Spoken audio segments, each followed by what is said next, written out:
Once upon a time, in the year 1492, a brave navigator named Christopher Columbus set sail from Spain. He wasn't alone, he had 3 small ships with him, called the Nina, the Pinta, and the Santa Maria.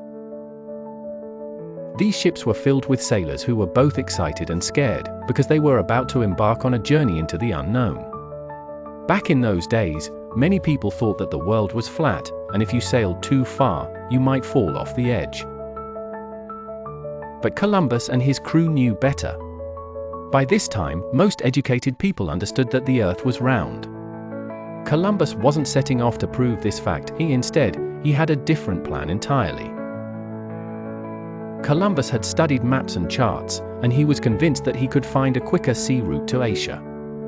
All the spices, gold, silk, and treasures from Asia were in high demand, and many traders wanted to find an easier way to get there.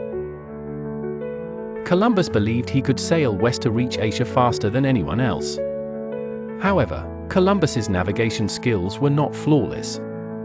His calculations on how far Asia was, underestimating the size of the Earth, landed many in doubt. Yet, he was determined. King Ferdinand and Queen Isabella of Spain bet on Columbus's wild ambitions and agreed to finance his expedition.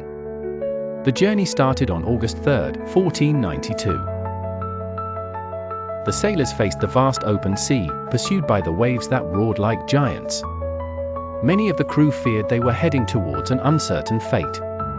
Days turned into weeks, and weeks stretched into more weeks. Finally, after about 2 months, Columbus and his crew landed on what they thought was Asia. To their surprise, it wasn't Asia at all. They had discovered a land unknown to them, what we now call the Americas. Columbus returned home to Spain with tales of his discovery, believing he had found islands off the coast of Asia. Little did he know that his journey was the beginning of New World exploration. However, Columbus's voyages also led to changes, some wonderful and some challenging, as the new lands brought new cultures and opportunities, but also conflicts and hardships. In the end, Christopher Columbus became a famous figure, remembered for his adventurous spirit and his surprising discovery that reshaped the world forever.